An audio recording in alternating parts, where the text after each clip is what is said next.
Hi everyone, ሰላም ዲ ከመይ ቀኒኹን? ኩሉ ሰላም ዲ ክብራቴ በአና ወገን እግዚአብሔር ይመስገን። ብጣዕሚ ጽቡቅ ቀኒና ተመስገን ሳለ እግዚአብሔር አምላክ ቤላለና። ክብራቴ ሎማዓንቲ ካብ ሓድሽ ቪድዮ ተመሊሰ ክንዘለኹ ኣብ ዝሓለፈ ቪድዮ ቁርጽ ኣቢለ ናይ እሽተይ ቫኬሽን ወሰድናዮ ኣርኤክ ነይረ እዚ ናይ ሎማዓንቲ ኸ ዝኾነ ሓሳብ ከካፍለክ እንደለየ ከምቲ ኣብ ኣርእስቲ ዝረኣኽኖ ብጣዕሚ ኣገዳሲ ማለት እዩ። ሕጂ ካብኡ መቐፀልቱ ኸ ንእሽተይ ቆሪፀ ጣዕመ ንኽእትዎ እንጂ እንዳገበርኩ ማለት ቲቪውስ እንጂ እንዳገበርኩ ነው ምሳይ ብዝኾነ ክብራተይ ሎማዓንቲ ኣገዳሲ ኢለ ሓሲበ ዘለኹ ሽር ከብረክ እንደለየ ዘለኹ ዝኾነ ኮንቨርሴሽን ጌርና ነርና ምስ ሓንቲ መሓዛይስኒ ሕጂ ንዕልል ገለስ ኣብ ከምዚ ሕጂ ዘዕለክና ርእሲ በፂሕና ማለት እዩ። ከምዚ ማስ ሓደሽቲ መጻእተኛ ወጻእተኛ ሓደስ ስደተኛ ወይ ከዓኒ ሓደሽቲ ፓረንትስ ምስ ኮንካሲ ከመይ ኢኻ እቲ ሂወትካስ እቲ ኣብቲ መጀመርታ ቆልዑት ንኣሽቱ ከለዉ ዶ ጉያ ኢልካ ክትሰርሕ ክትመሃር ኩሉ ክትገብር ይሓይሽ ወይስ ነቶም ቆልዑ እኹል ግዜ ሂብካ መጀመርታ በቃ ሶም ምስ ዓበዩ ትምህርቲ ምስ ከዱ ገለ እስኻ ኸ ሽዑኡ ክትጎይ ክትሰርሕ ክትመሃር ኢላስ ኣብ ሰርጋይስ ድቃስ መፂኒ ደኺመ ንሰርተ ግዜ ምሃቆን ኣሎ ኢልናስ ንዕልል ነርና ሕጂ ንውሕ ዝበለ ዕላሊ ዕሊልና ማለት እዩ። ዝኾነ ሰብ እውን ምሳና ነርና ሕጂ ኣነ ናተይ ሓሳብ ማለት እዩ ናተይ ሓሳብ ካብቲ ሽዑን ውህሉል ሓሳባት ጌርና ዝረዓናዮ ክዕለክ እንደለየ ኣብዚኣ ሕጂ ብዙሕ ሰብ ዝብላ እዚኣ ዳትስ ዋይ እምፅያ ብዙሕ ሰብሲ እንተ ኣብ ውሽጡ እንተ ብደገሲ ዝዛረባ ዝሓስባ ሓሳብ እያ ቢካዝ ኮንፊዝ ትኸውን ኢኻ ነው ኣብዚ ዓዲሲ ቢግ ዲፈረንስ እዩ ዓብዪ ፍልሊ እዩ ዘለዎ ምስቲ ናይ ዓድና ኣተዓባብያ ቆልዑት ማለት እዩ ዳርጋ ናይ ሰማይን ምድርን ክንብለው ንኽእል ኢና ፍልልዩ ኣይራኸብን እዩ ብዝኾነ መልክዑ ኣይራኸብን እዩ። ሕጂ ኣብ ከምዚ ኩነታት ኣነ ዝብል ክቡራት ኣሕዋተይ መጀመርታ ማለት እዩ ኣነ ዝብል መጀመርታ ንሕና ቅድሚቲ ናይትኦም ቆልዑት ገለ ምሕሳብና ኣብ ሲስተም ክንኣቱ ኣለና ባህሊት ኣነ ንሕናሲ ኣብ ሲስተም ክንኣቱ ኣለና ኣብ ሲስተም ክንኣትወሉ ምክንያት ከዓ ንናይ ጎረቤትና ወይ ነዚኦም ደቂ ዓዲ እንታይ ይገብሩ ኣብ ከባቢ ዘለዉ ሰባት እንታይ ይገብሩ ሓበሻ እንታይ ይገብሩ ወይ ካልኦት ዓሌት ከመይ ገይሮም እዮም ዘዕብይዎም ገለ ዘይኮና ጥራይ ክንርኢ ዘለና እሱ ፓርትሊ ክጠቕመና ክእል እዩ ኣብ ገለ ከፋሉ ማለት እዩ ክንርኢ ክንዕዘብ ከነስተብህል ግን መጀመርታ ወዲ ሰብ ግን ነቲ ናቱ መደባት ከውፅእ ከሎ ነታ ናቱ ሂወት ነታ ናቱ ላይፍ ክርኢ ዘለዎ ባህሊት ተረዲእኽና ንባህላይ እንድሕር ትረዳእና ኣለኹም ከንክን እቲ ናይ ብሓቂ መገዲ ክንመርፅ ናይ ብሓቂ ኣተዓባብያ ክንመርፀሎም እንድሕር ኮይና ንደቅና ንነብስና እውን በትዑን ኣነባብራ በታ ዝተዋሃበትናሲ በታ ዘላትና ግዜ በት ዘለናዮ ቦታስ በትዑን ኣነባብራ ክንነብር ተኮይና መጀመርታ ነታ ናብራና ነትናትና ህሞት ኢና ክንጥምት ዘለና ድሕሪኡ ከዓ ንዑኡ ምስ ረኣና ንዑኡ ምስ ዝተባሃልና እናተይ ዓቕሚ ከመይ እዩ ናይ ሰብኣይ ዓቕሚ ከመይ እዩ ሓፈሻዊ ናይ ዝሓዳሪ ዓቕምስ ከመይ እዩ ኢልና ምስ ረኣና ከዓ ንዑኡ ምሰይ ነወዳድሮ ምስቲ ናይቲ ዓዲ ሂወት ነወዳድሮ ማለት እዩ ብኸመይ መገዲ እየ ክሕዞ ዝናተይ ዓቕምሲ ኣብዚ ዓዲስ ብኸመይ መገዲ እየ ክሕዞ ዝኽእል ኢልና ሙፁ ኢና ክነወዳድሮ ዘለና ኣዘርዋይስ እንድሕር ምስ ናይ ካልእ ሂወት ኣወዳዲርና ፈንጠርጠር ንብል ተኮይና መገድና ክንስሕት ኢና ማለት እዩ ብድሕሪኡ ሽዑ ዋላት ሂወትና ከይተዓረየልና እዩ ዝነብር ንኣብነት ሕጂ ሓደ ሰብ በቲ ንዑኡ ዘዋፅኦ ማለት እዩ በቲ ንዑኡ ዘዋፅኦ ሲ ኖ ሕጂ ኣነ በቃ ደቀይ ቆልዑት ከለዉ እዚኣ ራሽ ኢለ ጉያ ኢለ እዚኣ ትምህርተይ ወዲኤ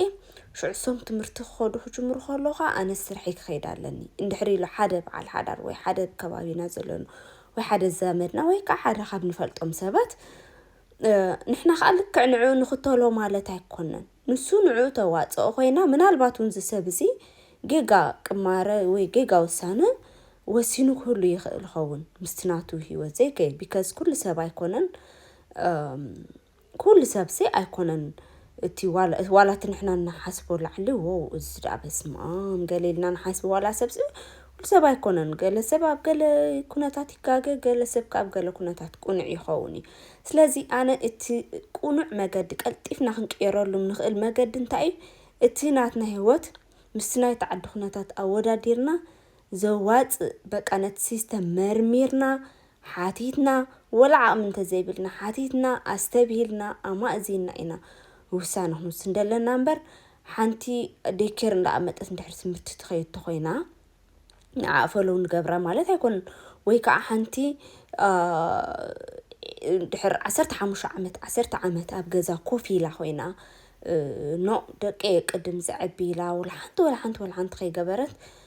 تم دق معباي راح تتصميرات هلا انتي تناتا هيوت نعاهم زواصا خوينو امريص ازلا وي ون كاجيغا وسانون خوني خيليو وي اندا صنحت غزا ختمهار زنبرا سبون كتكون تخيل يا مالتي اندحر تردان لكم كنكم بغبو نا everyone life سببيني ازبلكن زلخ بغرو هيوت بغرو بتخدا كساي كونت ككمتي زصنحكا بايتا ككمتنات كبقعت ككمتنات درجه ككمتي نسخ نبر زقل انباب رئيسب زنبرا نعلم منبر سب انت يقبر راح يكونن كنابركا زخل جن داك تقبر تخيل نتنات كهيوت مستنا يتعد سيستم مستخناتاتكا مستعامخا مستبقعتكا الرائخة مستنا حداركا مستنا يسابعيكا سرح دي وينايتا سبيت سرح وينايتا سبيت تمرتي وينايتا مقلع درجة الرائخة كن حدا زحاشة وسانة وسينكا نتي هيوت كتواتو تخيلمو وتم دقخا زحاشة جيزي زحاشة نبابرا زحاشة عبابيا بتي نعنا كأقبنا زخيلكا كنعبيها من خيل مالتي لابنت أنا الناس نايساب سرحسن انت رأى اتنايساب سرحسي كله كافر غير ليسي أنا خا جيزي هبنتي أمدك نساب جيزي هبه كسخ قبر زخيل انت رأى عامل خوينو مالتي كوفي لاسي كعبيهم دك اي زغل عامن تلن خوينو already مريت يلخو كافر غيرنا لو مالتي انت دا كال سبكا نتناتي هوت خمزي بقى قصه خوفي لعموت عبدك اسي انا خوفي لا عبلني كبلاي كلني مسنات هوت مسناي سباي سرح منالبات ونكوتا سبيت طرح كتسرح ويتسب اي بارت تايم كسرح زخون عامي هلوم خون تي فاميل درجه خنري خلناسي خمو عينت انا بابراك عوتا زخلنا تا فاميلون خون يخل لازم سي everyone life بيني اقلك كنسخل حبشا بكل سبب انحراب غزا خوينو دق زعب بخوينو كلها حبشا نحركم نقبر كويناسني حدا سب قال ما قد اكتل مالت يكون مخنات هوتسي بغروب تخود يكون تقدادي حق تخود يكون يابلك ندلي I don't know كم تزحسبكو غير وي كم تزررب غير كلي صالي قالت كون حفشاو قناتنا زررب انت نيرو كمي غيرك اخا مشالو كمي يزحشنا منين انا عايز حشنا انا تيبول كيك نغركن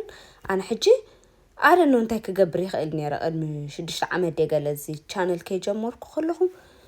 بارت تايم دي مسرح خو نيري وي كوف دي مبول كونيري I have no idea اب حج خوينا خساره بكن منالبات شو انت مغبر كونيري بتشعز نبر I don't know كن بقى زخون عدل سلازرخوبكن شي نغرات اندا سرحو غزا خوينا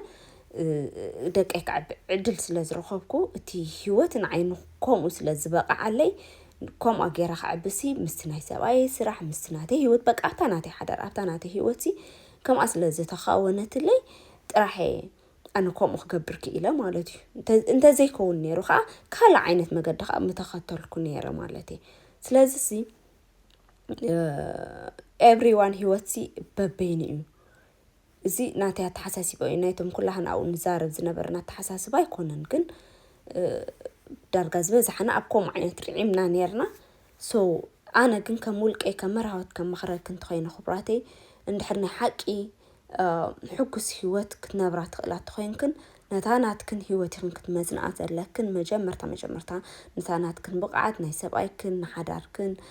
ሓፈሻውን ደቅኽን ንነብስኽን ዘካተተ ማለት እዩ ብድሕሪኡ እኽንቲ ናይ ብሓቂ ውሳነ ክትመርፆን ክትሕጎሳን ግዜኽን ክትሰርዓን ክትነቕሓን ክትቅየራን ትኽእላ ማለት እዩ ስለዚ ኣብ ውሳነ እንድሕር ሓንሳእ ተጋጊና ምናልባት ሙሉእ ናይ ስደት ህይወትና ዘይክዕረውን ይኽእል እዩ ዝብል ኣተሓሳስባ እዩ ዘለና ኣነ ማለትሲ we don't know ማለት እዩ ካልእ ከዓኒ እዚ ኦቨር ደስ ዝኾነ ስትረስ ከዓ ክንገድፎ ኣለና ክብል ከለኹ ላይክ ዘይኮነ ኣተሓሳስባ ከምዚ ምሻሎ ከምዚ ኢለ ኮፍ ኢለካ እንድሕር ዓብዮም እዮም ቆልዑ ዝኾኑ ዴከር ተኸይዶም እዮም ከም ዝኾኑ ዳሕራይ ከም ዝኾኑ ፅባሕ ከም ዝገለ ዘይኮነስ ራይት ናው እንታይ ኢኻ ክትገብር ትኽእል ንስኻ ራይት ናው ንደቅኻ እንታይ ኢኻ ክትገብረሎም ትኽእል ዝተረፈ ህይወትና ኮን ንኣምላኽ እንዳማዓቆብና ኢና ከም ሰብ እንዳሓሰብና ንነብር እምበር we have no idea እንታይ እዩ ከጋጥም ኣብ ፊቸር ማለት እዩ ግን ኣብ ፍቓድ ኣምላኽ ተማዓቂብና በቃ ብእግዚአብሔር ንእግዚአብሔር ኢድካ ሂብካ ኢኻ ትሕጂ ክትገብሮ ዘለካ እቲ ሕጂ ክትፅዕሮ ዘለካ ትፅዕር እምበር ሰብሲ ኣብ ኤርትራ ዓብዩ እኮ ኣብ ኤርትራ ሙሉ ህይወቱ ኤርትራ ዓብዩ ዋላ ወዲ 4 ዓመት ናብ ዝመፅ ኣብ ሕማቕ ህይወት ዝወድቕ ሰብ እኮ ኣሎ ስለዚ ጀስት ከም ጥራሕሲ ኣይኮነን ማለት እየ ምሻሎ ወዲ ሰብ ትኽሱ ሕጂ ክንገብሮ ዘለና ኢና ክንገብር ዘለና እምበር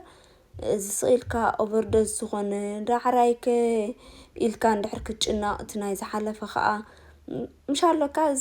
ዘህውቱት ዝኾነ ኣተሓሳስባሲ ኣይንበር ክብል ደልየ ክቡራተይ ሕጂ እንታይ ክንገብር ንኽእል ብኸመይ ክቕየር ይኽእል ዝብል ኣተሓሳስባ ኣጥሪና ንቕድሚት ገፅና ንሰጉም ካብኡ ከዓ ከም ፍቓድ እግዚኣብሔር ኣምላኽ ክነብር ኢና ነብስናን ደቅና ናብ እግዚኣብሔር ምምዕቋብ ከዓ ኣይንረስዕ ዓብዲ መፅእ ብሓድሽ ቪድዮ ክረአየክን ክሳብ ሽዑ ኣምላኽ ምስኩልና ይኹን ድሓን ቀኒያ ባይ ባይ